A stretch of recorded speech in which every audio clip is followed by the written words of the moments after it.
Hey guys, Dean here. Today I'm going to be talking about the top 10 purchases which improve my life. These are just generally really good quality of life products which I found have been super beneficial just in general areas of life like productivity and just saving a lot of time in certain occasions. So the first one which I want to cover is a Kindle. Now the reason why a Kindle was a really great purchase personally for me is just because you can actually get really cheap books on it, and this makes it a really powerful device. Now I'm actually ironically reading paperback books right now. I have two autobiographies which I'm trying to get through, but I've mainly been using a Kindle for the last maybe 1 to 2 years. I think the first time I actually purchased one was probably in 2017, but ever since then I think I've replaced it like once or twice, but I've mainly used that as my go-to reading source because there's so many positives why Kindle's great. Now some ebooks are completely free, ones you get online or on websites, and you can get them for free from various sources. The Kindle encourages me personally to read more because it's more portable and available to me. I don't have to walk to a bookshelf and get it. I literally have access to the entire library of books on one device, which makes it a little bit more attractive and tempting to actually read, because obviously if you procrastinate or if you're extremely busy being productive with other things, it's very easy to choose not to read, and then it becomes kind of like a habit that you fall into. The Kindle also saves space. Now originally, this was many years ago, I had a bookshelf and I had like 50 different books on it, and it took up a ton of space in my room, and I completely got rid of the bookshelf I think the first time we moved house or when I completely refurbished my bedroom, and then since then I didn't really read much because I didn't have many books. And then fast forward years later, I got a Kindle and I didn't have that same problem where I had to take up space if I wanted to have books. Buying ebooks on a Kindle is also extremely easy. The reason for this is it is actually automatically integrated into the Amazon library, so you can access Amazon if you have a Wi-Fi connection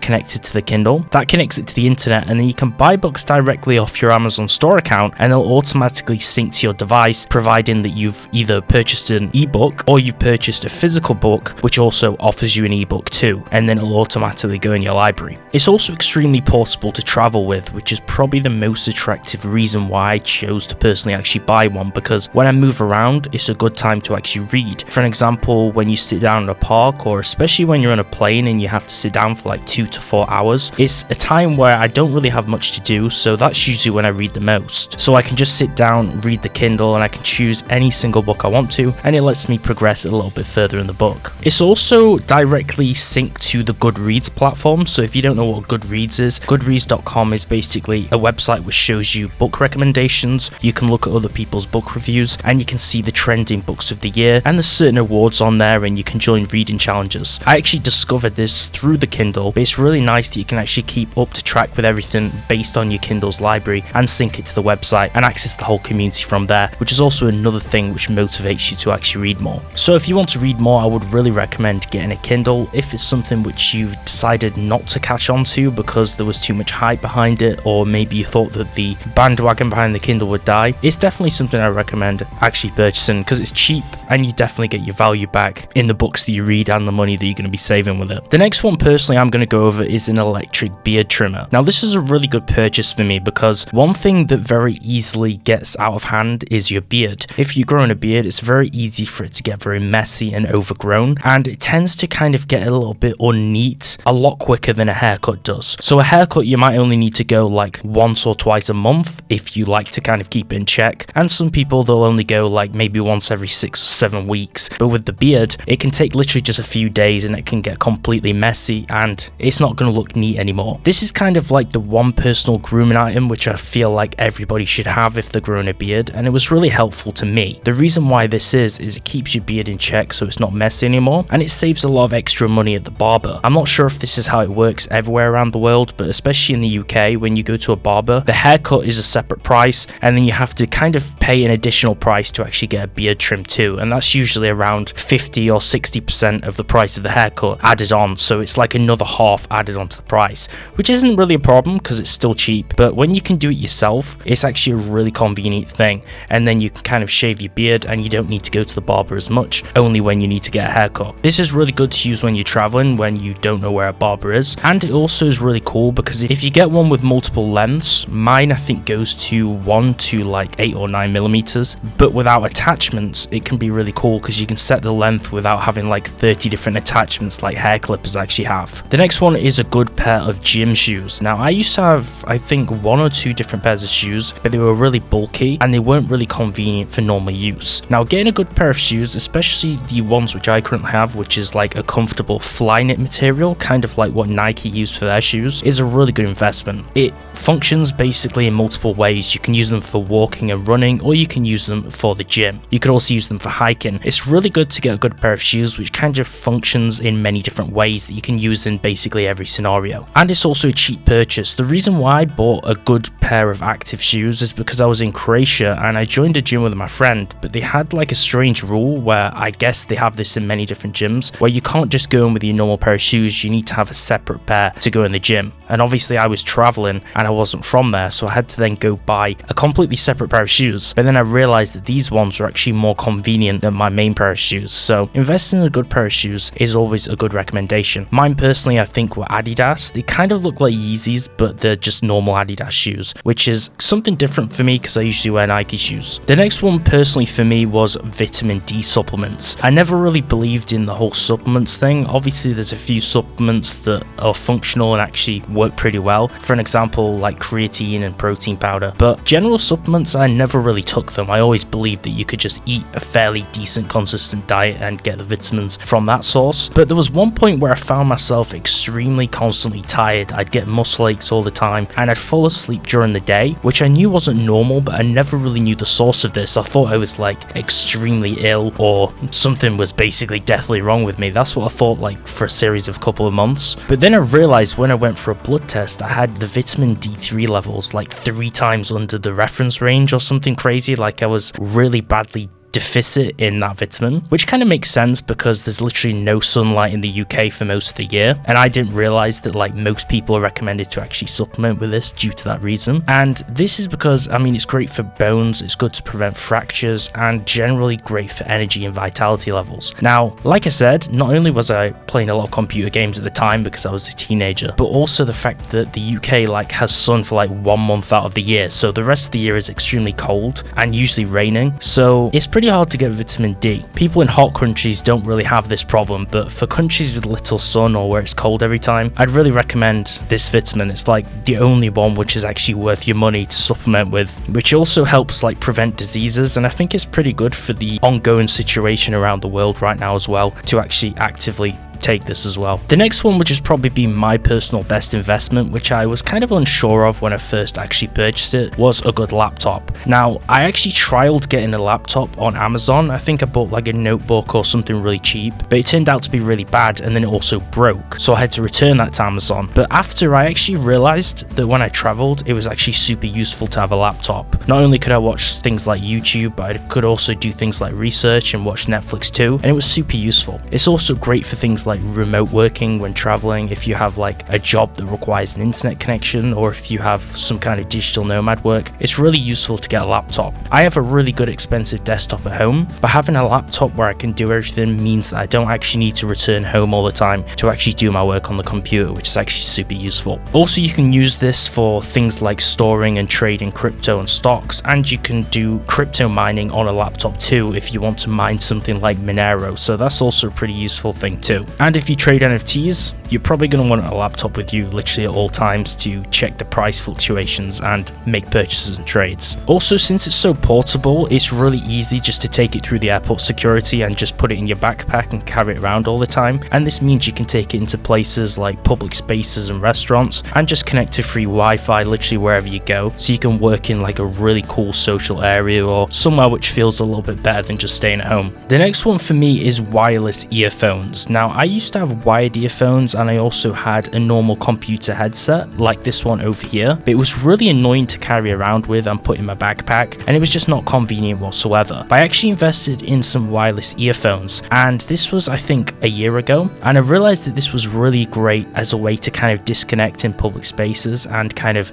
take your mind off things, and it was also great to listen to music and give you time to actually listen to music when you don't have much time at home to do so or when you're busy. And they're also super easy easy to charge and portable, and the fact that you don't have wires hanging around or having to hide wires under your hoodie, and it just prevents the whole uncomfortable kind of feeling of just having wired headphones all the time. The only downside is you can't really use these on the plane because they're Bluetooth, so you can't use the Bluetooth functionality in flight mode, so it's always good to still have a good pair of wired earphones for certain situations. Me personally, I just paid for like a £15 pair of cheap wireless Bluetooth earphones from some Chinese brand. I didn't really invest in something expensive like AirPods, and they work completely fine, and they've lasted for quite a long time too, so I don't really care about name brands. It's just a really good piece of tech which has helped me and been beneficial in general. The next one is a rice cooker. Now, just generally in terms of cooking and meal prepping, I think this is the most revolutionary gadget which I've bought. It's one of those kind of things where you see on Amazon and you think it's a complete waste of time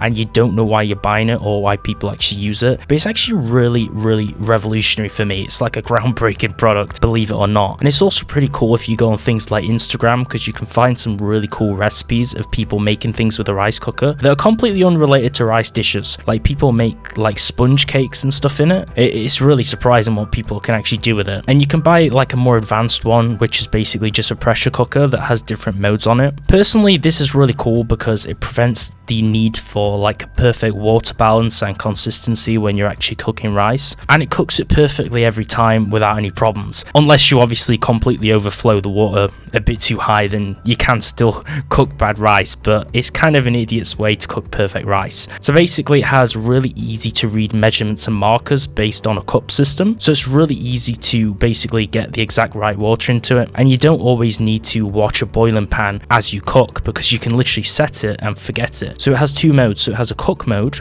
whilst it's cooking, and then when it stops it goes into a heat mode where it stops cooking and it keeps the rice warm until you come back and then maybe put it in the fridge or maybe serve it out on a plate. So it's a really easy dummies tool just to cook, and this makes it great for things like meal prep, especially if you need to save time or if you don't like cooking rice, because it's basically like the healthiest carbohydrate and it's got a really good calorie content into it, so it's really good for meal prep. But this makes the rice cooker in particular really good to batch cook rice for the entire day or the entire week. So I would really recommend it if you try and eat on a budget, or if you generally don't like cooking rice but you actually do like eating it. Another really great piece of tech which I personally bought was the universal travel adapter.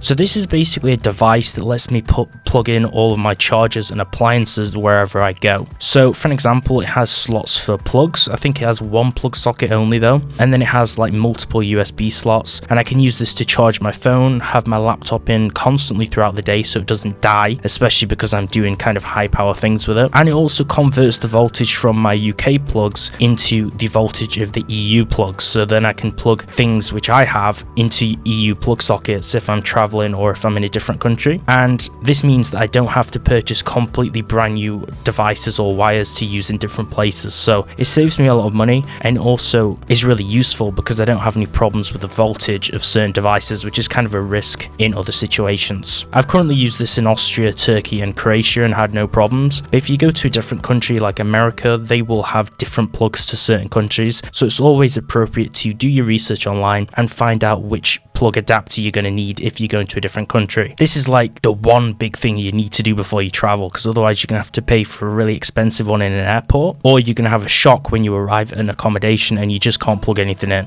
The next one is fiber optic internet. So this is a thing which we bought like 2 or 3 years ago, but we've recently updated it to BT Fiber 2, which is like one of the best options available in the UK, or at least in our certain area. And our old internet was super slow. So basically it crashed sometimes from the most trivial things. So for an example, for anyone who plays games and knows of Team Fortress 2 or literally any source games on Steam like Counter-Strike, if we just joined an online server on our really old internet from absolutely years ago, it would just crash the internet and turn it off, and we'd have to restart the router and try again. And to join a game, it'd literally be like that throughout the whole day. Someone else would join a game on like Team Fortress or Counter-Strike and it'd disconnect the whole house from the internet, which might have been a problem with the ports, but we've had some pretty bad internet over the years. But with fiber, it actually let me upload video content really quickly, extremely fast at really good speeds, because the upload speeds and the download speeds were really nice in comparison to what we used to have. And also downloading now takes a complete fraction of what it used to be, so I can download games super quick quick, or download literally anything super quick, and streaming is a lot quicker and less problematic on things like Netflix where you want to stream high quality things. So a good internet connection, I personally think, was probably one of the best purchases I made. And finally, the last one, in terms of the 10 best purchases, I'd probably have to rank the next one as the language learning app which I'm using. Now, I haven't actually used this in a few months because I've not been here, but currently I'm in Austria, and for this situation I kind of had to learn some of the more basics of German. My German is not very good at all, and when I don't need to use it, I don't really tend to use it. But this app kind of let me learn the basics of German without needing to pay for expensive lessons. So for an example, to stay here you need an A1 level of German, which I think is like primary school level, or like the most basic level you can learn. And basically I learnt this kind of level on this app, and this app only cost me like 80 to 90 pounds a year, whereas the actual lessons required to pass the A1 exam, if you do real German lessons, cost like 600 to 700 euros. So it saved me around 600 euros basically self-teaching a language. And the good thing about this app is you can learn basically any language on there. They've got like Japanese, German, English, Spanish, French, all the most popular languages. And I think it's really good for students because most language classes are not very good at school, and it can help you learn things quicker. And it's also pretty fun just to know a few basic words if you're in a situation where you need them. This is very good if you have a lot of spare time and want to learn a language. And it has vocal practice and written and reading practice to let you not just learn words and how to read them, but also speak them in the correct way. Now, due to having no wireless earphones, which is pretty funny because that was one of the other things which I mentioned I bought on this list, I used to only use this app in the read mode, so I would read the words, but then I realized after I started using headphones and doing the vocal parts of the app, I was speaking all the words completely in the wrong way. So it's a really good feature because some words don't sound like they do as you actually read them. They're completely different when they're spoken. And that's probably the 10 best purchases I've made, ranging from devices to apps and appliances. They've just generally improved my quality of life. If anyone has any other cool devices or purchases which have been really helpful in their situation, do let me know about those too and why they were useful to you.